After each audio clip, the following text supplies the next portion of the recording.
කොහොමද ඔයාලට සුබ දවසක් සියලුම දෙනාට.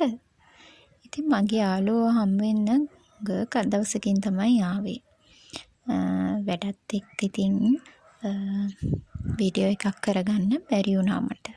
අන්න ඉතින් මුලින්ම සමාව ඉල්ලනවා. උදෙන්ම ඉතින් මල් ඩිංගක් කඩාගත්තා. මල් චුට්ටයි යන්නේ තිබුණේ. උදෙන්ම බුදුන් වඳින තමයි ලෑස්ති කරේ. ඉතින් මේ අම්මා තමයි මේ වඳින්නේ.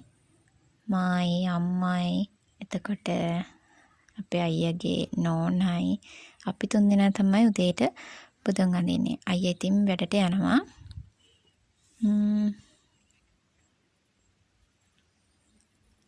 අපි ඉතින් මොන වැඩේ කරන්නත් කලින් බුදුන් ඇඳලා තමන්ගේ ආගම සිහි කරලා නේද වැඩ පටන් ගන්න ඕන. එතකොට තමයි හොඳ. මේ ඉතින් මගේ පුංචි බුදු කුටිය. ඔයාලගේ නම් බුදු කුටිය ලස්සනට ඇති. ඉතින් මේ මට පුළුවන් විදියට හදාගත්ත එක.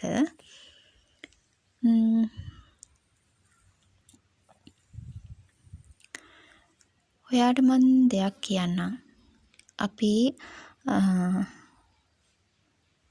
අතර මීට කලින් මම වීඩියෝ එකක් ගෙනාවා සයන් රැකියා සම්බන්ධයෙන් ස්ක්‍රන්චි හදන්නේ කොහොමද කියලා. මම ඊළඟ දවස් වීඩියෝ එකකින් අපි ගෙදරදීම නයිට් ඩ්‍රෙස් එකක් කොහොමද මහන්නේ කියලා මම අරන් එන්නම්. මේ ඉතින් මගේ පුංචි බිස්නස් එකේ පුංචි වින්තූර කීපය ටිකක්. ඉතින් පාපිසි මහනවා කියලා මම ඔයාලට කිව්වනේ. ඉතින් මෙන්න මේ පටි ටිකක් මට අහුණා. ඒ කියන්නේ ඇත්තටම ළමයිනේ මම පාපසිරියදි ගෙන ආපු එකේ කවලමට දාලා තිබුණා මේ වගේ පටි ටිකක්. මම ඒක දැනගෙන හිටියේ නැහැ. කියන්නේ ඉතින් පැකට්ස් අපිට බලන්න දෙන්නේ නැහනේ.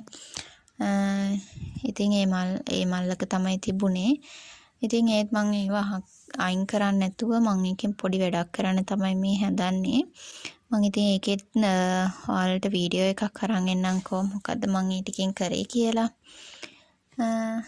අපි ඉතින් එහෙම තමයි බිස්නස් එකක් කරනකොට ඉතින් පොඩි දේවල් මිස්ටේක් වෙනවා. එහෙමයි කියලා ඉතින් අපි එකෙන් සැලෙන්න හොඳ නැහැ. ඒතර මෙතන කිලෝ 8ක ප්‍රමාණයක් විතර තිබුණා එතන. ඉතින් අතරම ඉතින් මං හිතුවේ නැහැ කියන්නේ මලු කීපයක්ම ගෙනාපු නිසා ඉතින් එයාලා ඒ වගේ වැඩක් කරයි කියලා. ඉතින් ආයෙත් මං ඒ වගේ තැනකින් බඩු ගන්නෙ නැහැ. ඒ හින්දා ඔයාලත් රිදි ගන්න ගියාම ගොඩක් සැලකිලිමත් වෙන්න. අපේ මේ බිස්නස් එකේ ප්‍රධානතම දේ තමයි විශ්වාසය කියන දේ. විශ්වාසය කියන දේ බිඳුනොත් ඉතින් ආයෙත් එතන අපිට හදා ගන්න අමාරුයි. ඉතින් මං ආයෙත් එතනට නම් යන්නේ නැහැ. රෙදි නම් ගන්න. මම වෙන තැනක් හොයාගන්නවා කියලා තමයි හිතාගත්තේ. මොකද මේ වගේ පුංචි වංචාවකින් හරියන්නේ නැහැ මේ වැඩේ. ඒ නිසා